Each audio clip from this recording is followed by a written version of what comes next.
Hi, I'm William Bernhardt, author of 64 books, including most recently Justice for All. And this is the Unfreaking Believable podcast.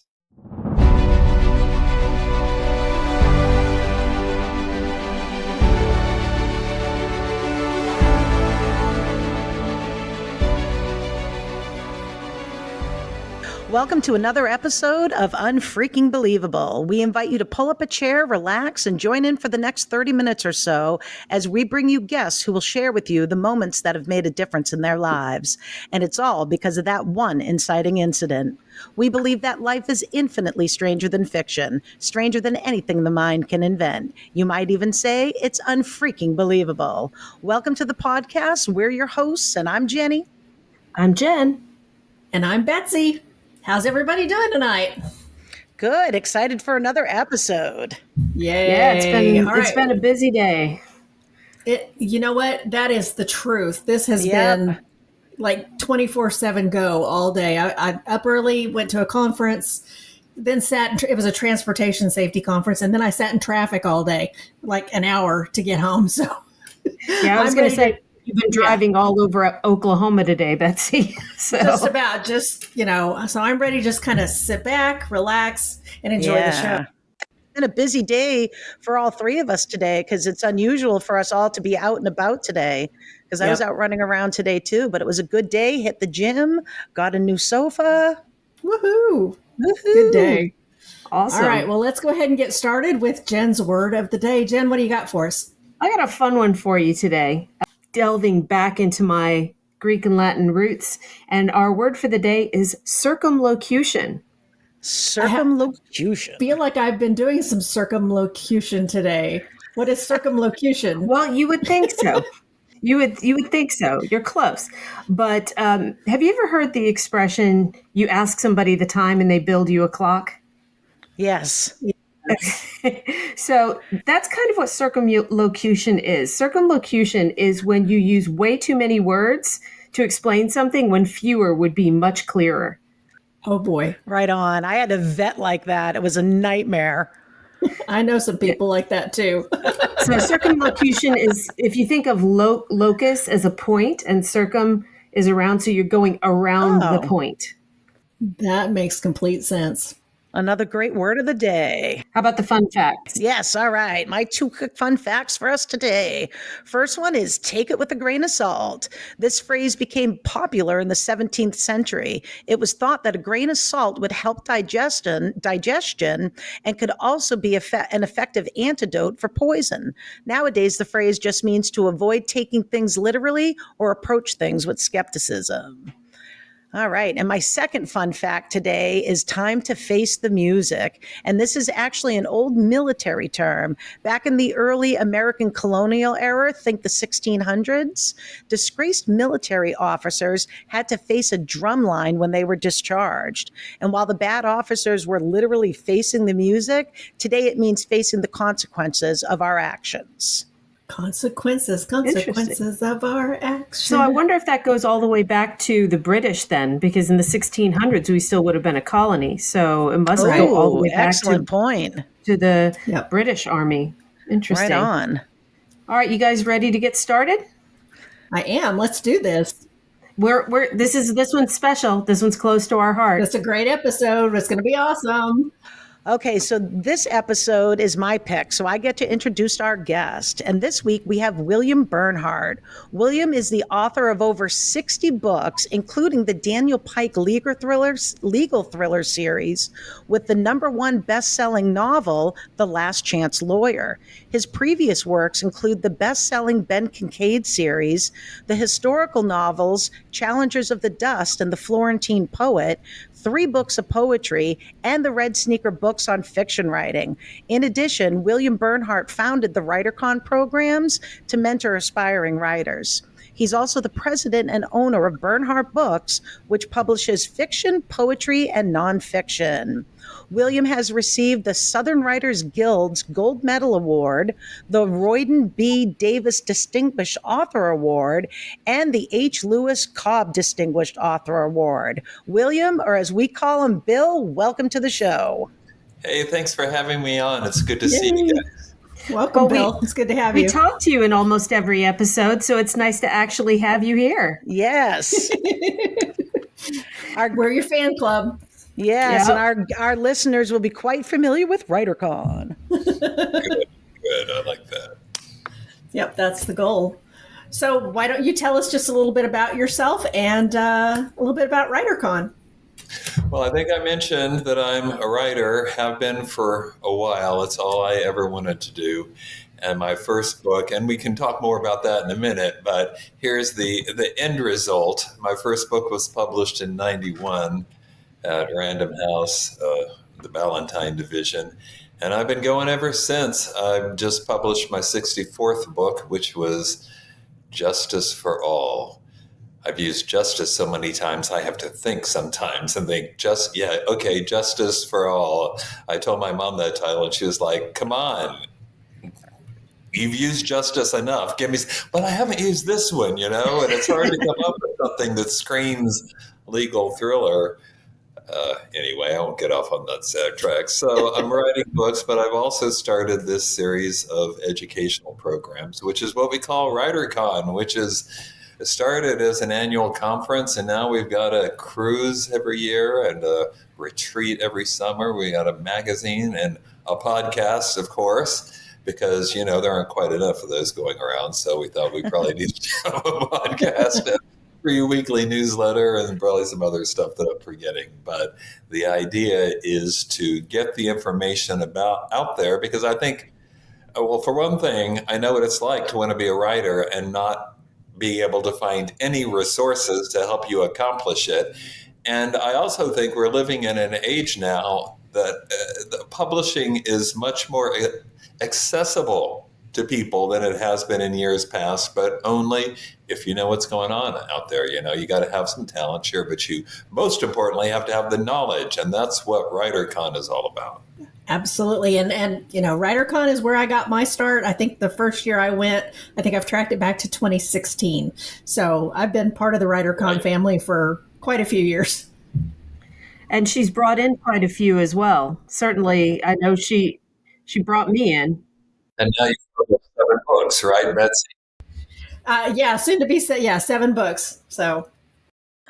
And I got my start at WriterCon too, because I started with you, Bill, through your Patreon, being my writing coach. And I've been to 2 WriterCons, the cruise, and 2 small group writing retreats. You know what that means? When you finally break out big, I'm going to take all the credit for it. Yes, you can.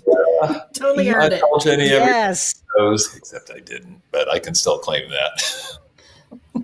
Absolutely. So WriterCon is Labor Day weekend every year here in Oklahoma City. How many speakers, how many sessions? What's the big deal? I think we're up to at least 50 speakers now, and it'll be more before we get to the event. You know how that goes. I seem to accumulate people all the way along the line. But one of our headliners this year, I'm particularly excited about. I'm excited about all of them, but we got some fun people, including Daniel Pike, who's another person like you, Jenny, who I had in a small group retreat in Hawaii. Fantastic. 10 years ago, possibly more. And she was already well on her way. But the point is, I taught her, and she subsequently became a #1 New York Times bestselling author, first book optioned by Disney. And so now I'm going to bring her home and take credit for all of her success. As she should. She's going to speak, and of course, romance and romantasy, as you know, is incredibly popular right now. We've also got Kimberly Lemming, who's basically in that same romantasy genre.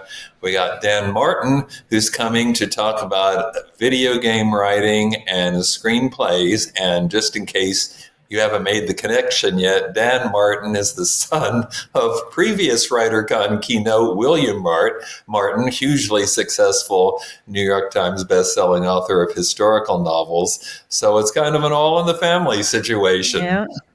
Well, I mean, how else would it be at WriterCon? Because you put your family to work too. That's right. There'll be lots of Bernhardts on the ground. But to me, WriterCon is basically one big family. I think that's what distinguishes us. We're all writers. We all support one another.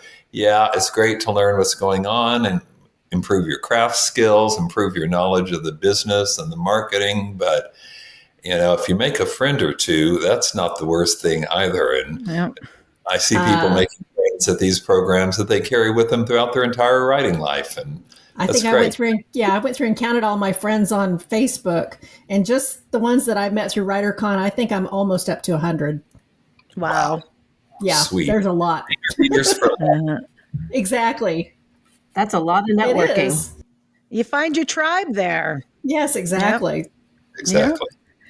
Bill, because it was such a big part of me starting to write my first novel, why don't you tell our listeners a bit about the Red Sneaker Writers book series? Well, I started this. Oh, there's one hovering over my head, as a matter of fact. That was the first. These are books about writing. I was teaching this series as a community outreach thing for OSU, Oklahoma State.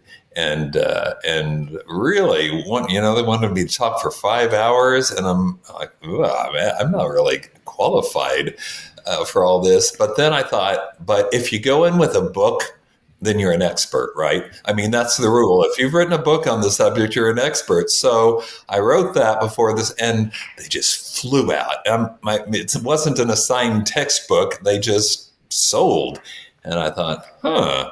Well, and then my agent talked to, should I say the press? You can probably guess. Anyway, they were interested, but they wanted me to do basically 3 of these books together, so it'd be the size of one of their other books. And I kind of felt like, if this is going to look like all your other books, what's the point of me doing this? And so I backed out of that and just did it my own way. And I think the people like the fact, can you see, this is not a long book, nor is it an expensive book. Sometimes I think people take writing books and kind of waste too much time. I didn't say that, but use it as an excuse not to write rather than an aid to writing. So I wrote these books, each on specific topics.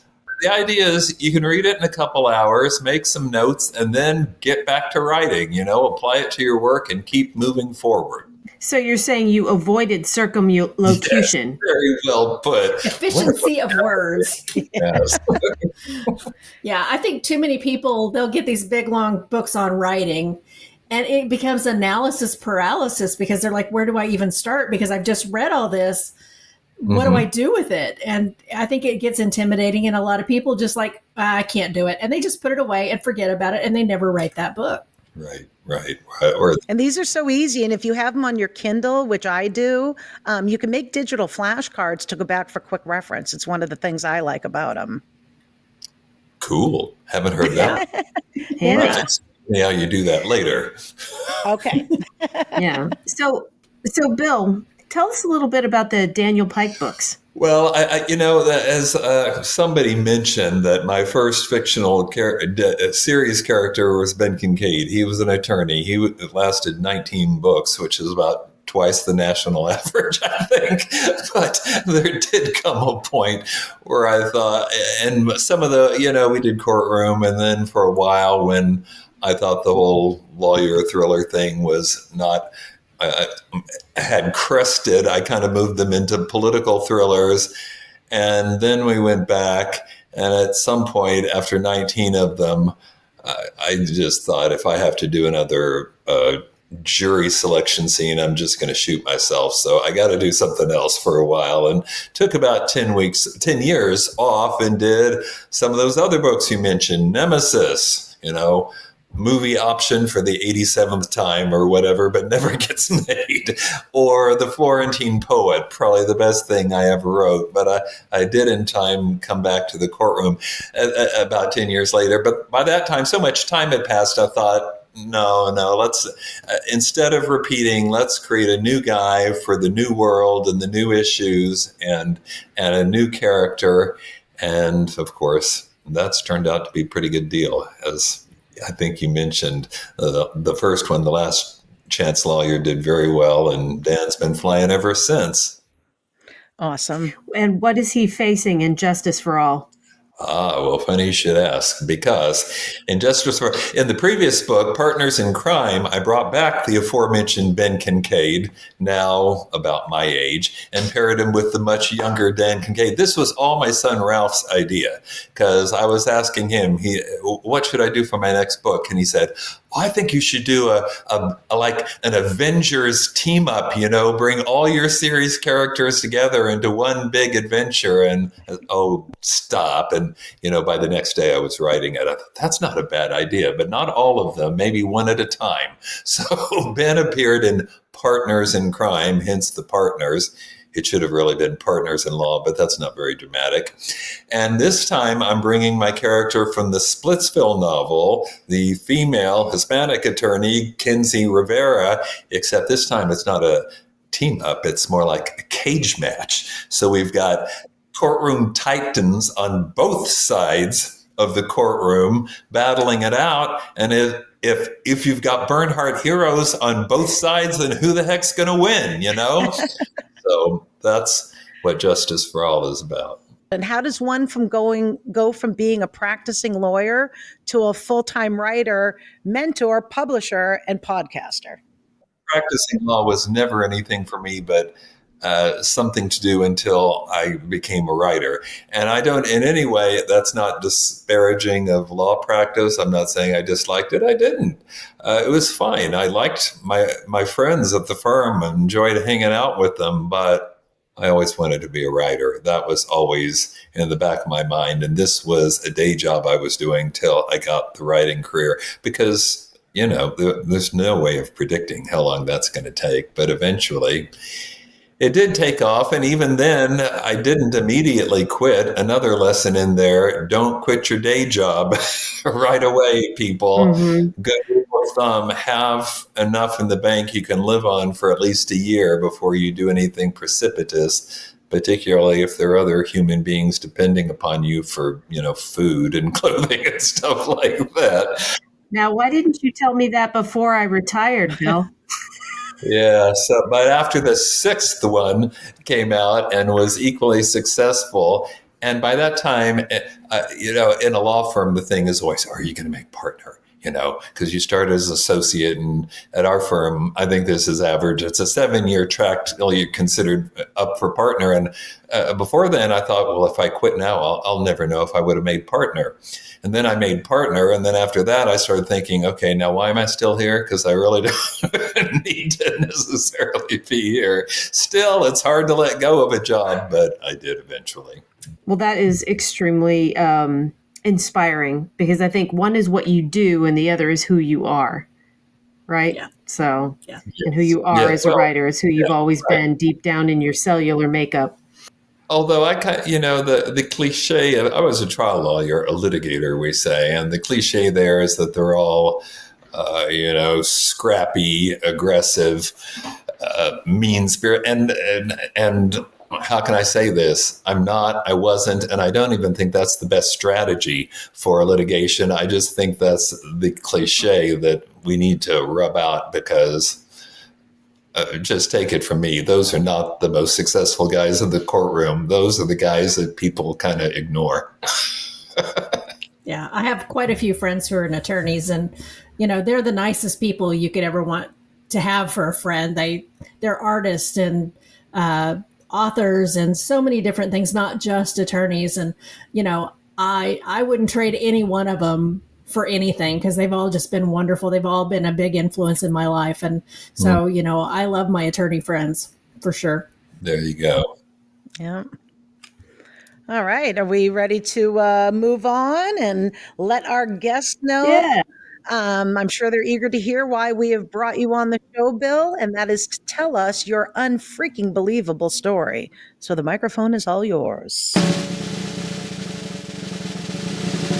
Well, here's my story. I fear it may be insufficiently unfreaking, or unbelievable, or unfreaking, whatever. And I considered many things. I had a really well-developed, if totally false, alien abduction story, but I didn't go with that. And I knew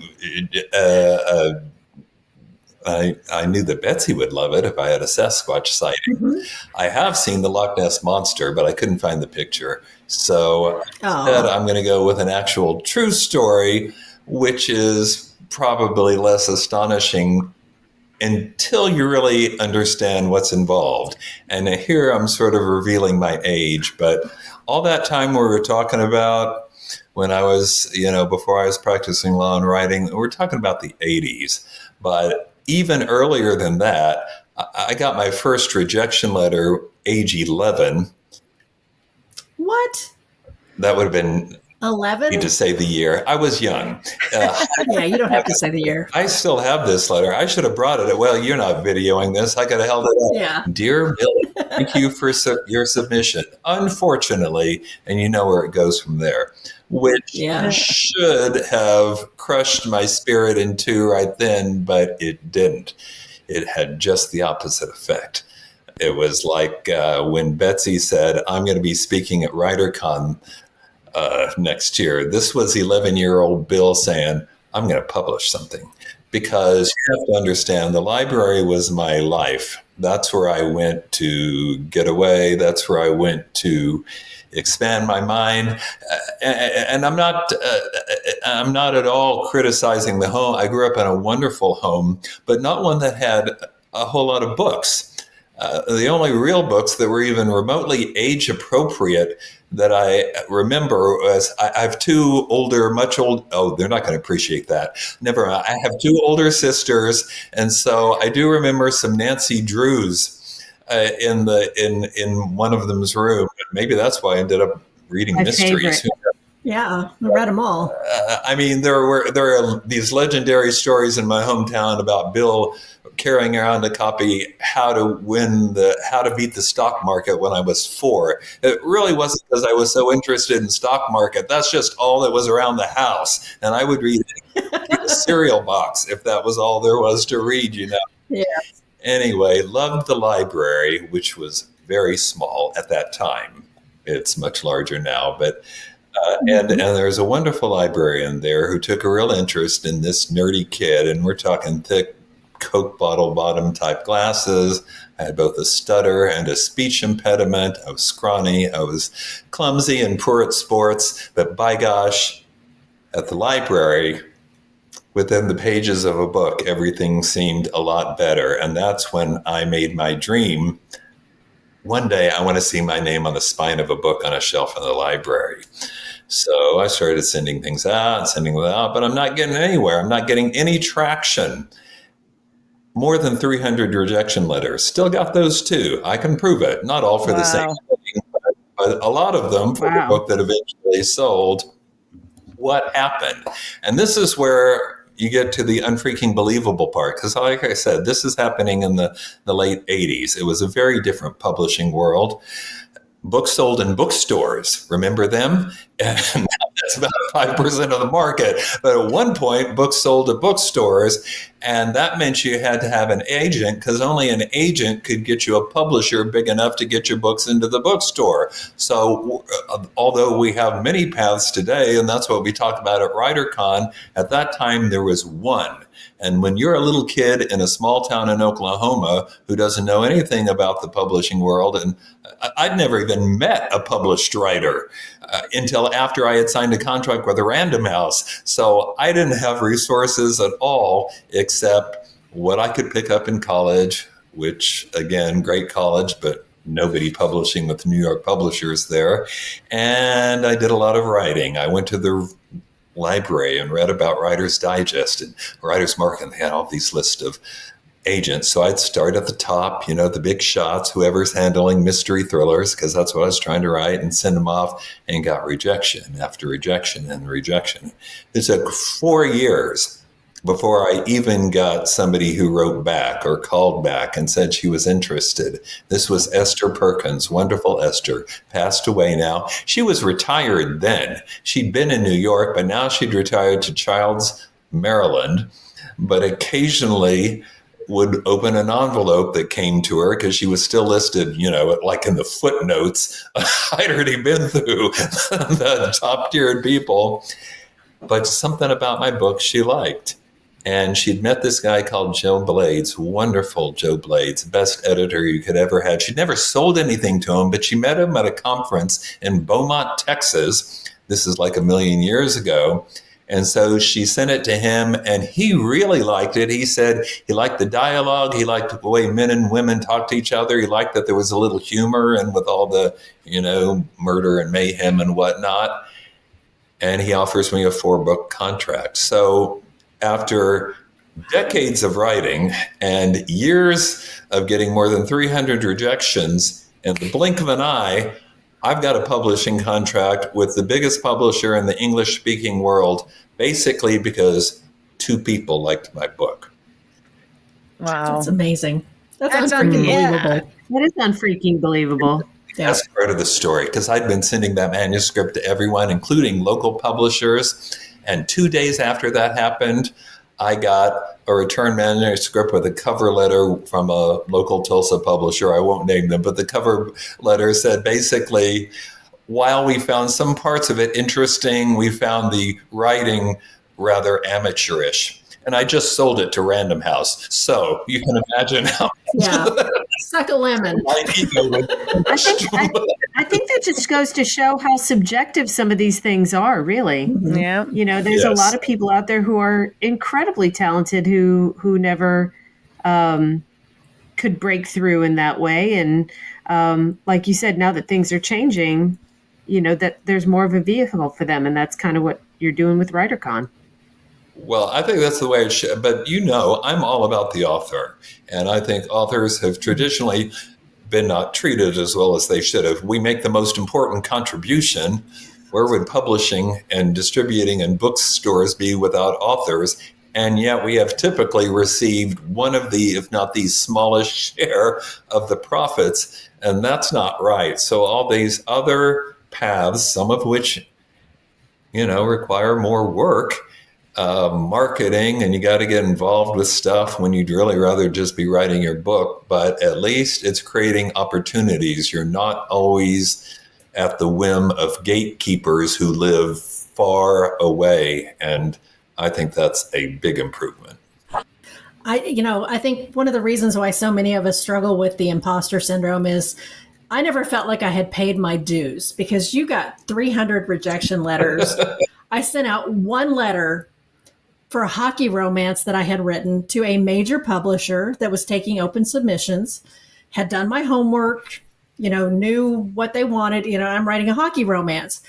And I thought, well, if I'm interested in this, surely somebody else will be.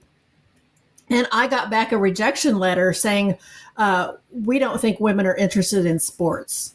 And that was basically the whole sum up of the rejection letter. That was the only rejection letter I've ever received, but it was enough to make me step back and go, you know what? I'm probably not a good enough writer, but I didn't let that stop me, because I kept writing and I kept practicing and I kept honing my craft. And when the time was right, I got my publishing deal. So, exactly. That just kind of goes back to your philosophy of, it'll happen if you just keep going. Right. You still have the hockey romance? Because I'm just saying, I'm sure I have it somewhere. You should rewrite that into a women's basketball story right now, and maybe thinly veiled Caitlin Clark in there. I think you could sell that story now. I don't know flip about basketball, though. I played ice hockey. Oh, okay. So there is now a women's national hockey team coming together. So, nice. There may be hope for that one again. Well, you guys have read these Red Sneaker books. How does each one start? How does every episode of the WriterCon podcast end? It's with me saying, remember, keep writing. You cannot fail if you refuse to quit. And I say that because I believe it, because I've known it to be true. I to this day do not think that I'm, I do okay, but I'm not Proust. I am, however, the guy who just won't stop, Exactly. And exactly. And I cleave to that mantra, because some days, even in my day job, when I'm struggling, I just keep reminding myself, as long as you keep going, you'll be successful. Yeah, it'll happen. I believe that it'll happen for you. Some of my favorite books that we mentioned, Nemesis, for instance, which is kind of historical fiction, I can give a plot synopsis if you want, but the point is, this book only got published because at some point, although I was probably too young really to appreciate it. I'm in my 30s, but when the Ben Kincaid's books were taken off, I thought this is great. But I also had seen enough about this business to realize nothing lasts forever. You need to be doing something else. And so, of course, when you're just starting, you've got no clout to negotiating with huge, big corporations. But in time, once I had some successful books, then I always said, okay, 3 book contracts. I'll give you 2 Ben Kincaid novels if you let me write one that I picked. And that's where I got Nemesis. That's where I got Challengers of the Dust. That's how I got The Midnight Before Christmas, another one of my favorites. None of which I think the publisher, but that's just natural. Remember, publishers, sorry, kind of like equity funds, which, one just bought Simon and Schuster. These guys don't exist because of their great love of the arts. They exist to make money. And if they're not going to make money, then, if they don't make money, they're going to be out of this, corporate officers will be out of a job. So you got to have to figure out some way that you can write something that's going to last for a while. But I played it both ways, which turned out okay too. As I said, Nemesis. Can I say a minute about Nemesis? Nemesis Please. Is based on true history. Everybody knows Eliot Ness, I hope. At least people of a certain age have seen some version or another of The Untouchables, which had Eliot Ness, in the 20s as a treasury agent trying to take down Al Capone. But about 10 years later, what people don't know is that he was in Cleveland. Prohibition had been repealed, so those guys were out of a job. He worked as a revenue agent in the South, which, by the way, he said was way more dangerous than taking on Al Capone. And by 35, he was the safety director in Cleveland, a city that really needed one, even before the arrival of what people usually call the Cleveland torso murder, which most FBI behaviorists consider the first true American serial killer, somebody who is just killing for no discernible motive. They just have these bizarre psychosexual compulsions, which in the 30s, nobody understood. So here's Eliot Ness trying to solve a mystery that's basically unsolvable with the tools they had at that time. They're looking for logical motives and not able to find one. What's the connection between the victims? Well, there isn't one because you're dealing with a serial killer. Anyway, the criminal was never officially caught. But even late in his sadly short life, Eliot Ness was saying, "Oh, we knew who did it. We just couldn't arrest him." And most people thought, yeah, sure. But I read that and I thought, now who would that be then? How would that happen? How could that be? And I started getting so interested in this case. I just felt like, why is it we've had like 8 versions of The Untouchables, but none of this story? Because I think this is a way more interesting story. Eliot Ness tracking down America's first serial killer. At some point, the serial killer knows he's on the case, so he starts sending Ness these Jack the Ripper type postcards, baiting him. That's where the title Nemesis comes from. He signs them, "Your Nemesis." So the more I learned about this case, the more fascinated I became with it. So I decided I was going to be an investigator myself and learn more. I actually made trips up to Cleveland, where this took place, and went to the Western Case Reserve Library, where they have most of Eliot Ness's files. He adopted a son late in life, and the son donated most of his materials to this library, including his files on this case, which, surprise, because few, if anybody, knew this before, he found all these postcards that had been sent, presumably by the killer, to Eliot Ness, basically taunting him, exactly like the Saucy Jack, Jack the Ripper postcards that someone started sending to Scotland Yard while all that was going on.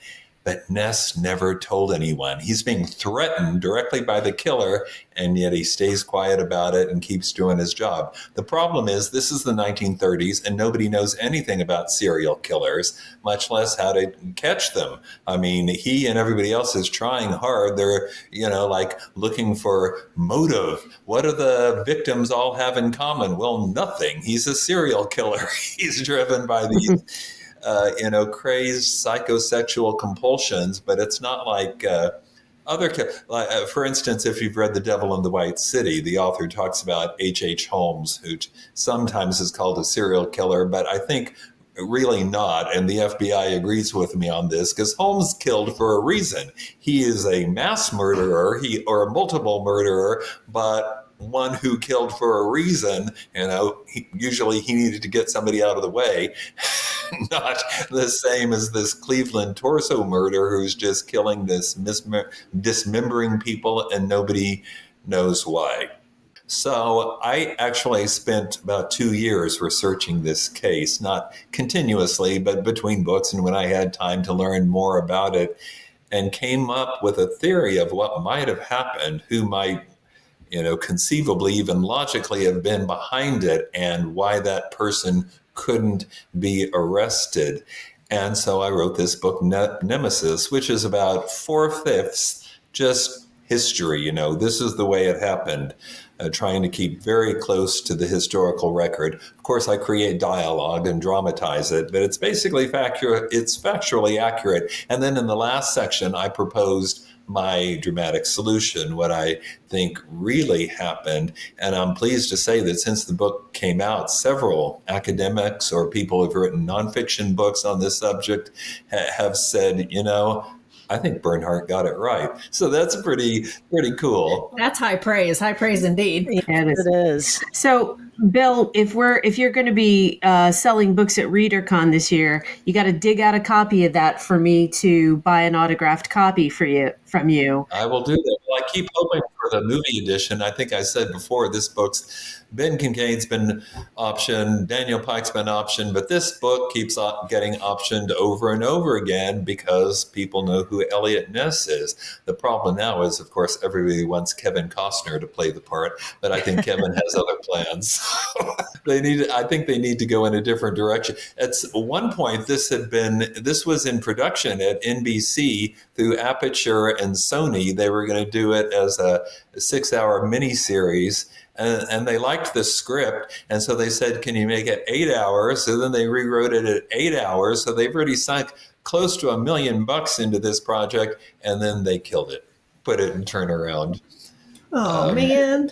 Yeah, I'd like to read the book too, because I am very interested in that part of Eliot Ness's life, and I did a lot of research myself. And didn't I read about that he burnt an entire homeless encampment down? Yes, you're exactly right. That was a part of the desperation, because everybody's beaten on. Just to be clear, he was a great safety director. He improved the city. He made the streets safer. He got kids off the street. He reduced crime, but he couldn't catch the serial killer, and that was all anybody cared about. And in desperation, he burned down this huge. Some people called them shanty towns or Hoovervilles. This is the middle of the Depression. Remember, and there are a lot of displaced and homeless people, and that's where the killer was finding his victims. He would find, nameless, faceless people who were not well known or not well at all, especially after he was done with them, and they didn't have ID, and it took a long time to figure out who the victims were. And so Eliot Ness basically thought, if I can't catch the killer, I can take away his victims. And that's why he burned down the shanty town. But he got a lot of flack for it afterwards. Yeah. Hey, Bill, why don't you tell us where people can buy your books and find Ben and Daniel and Eliot and your whole stable full of dudes? Right. And Justice for All, the new one, featuring Daniel Pike and Kinsey Rivera.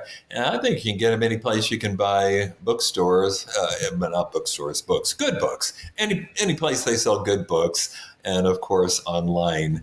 And, my website's williambernhardt.com. It's not hard to find. And if you're interested in WriterCon and any of those programs, if you're an aspiring writer or a practicing writer, or you know somebody who is, tell them about WriterCon. That's writercon.com.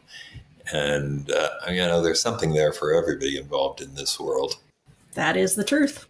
All right, Bill, I want to thank you for sharing your story and explaining what makes you unfreaking believable. And I'd also like to thank my two besties and co-hosts for joining me this evening. And if you have enjoyed this episode, please rate and review it on whatever platform you listen on. You can find us on Apple, Spotify, Amazon Music, and Audible. You can find our Unfreaking Believable Facebook group, and you could also follow us on TikTok and Instagram at UFB Podcast. And you can also join us on Patreon for exclusive content and other perks. And you can visit our website at www.ufbpodcast.com. And if you have an unfreaking believable story, reach out to us at ufbpodcast@gmail.com. We'd like to hear your story too. Betsy, how about you hit us with one of your incredible quotes of the day? All right. So my quote of the day today comes from Maya Angelou. And she says, "You may encounter many defeats, but you must not be defeated. In fact, it may be necessary to encounter the defeats so that you know who you are and what you can rise from and how you can still come out of it." And this is just a fancy way of saying you cannot fail if you refuse to quit. All right, just echoing the words of our guest today. Absolutely. So remember, listeners, as you go out into the world this week, don't just be awesome. Be unfreaking believable. See you all next time.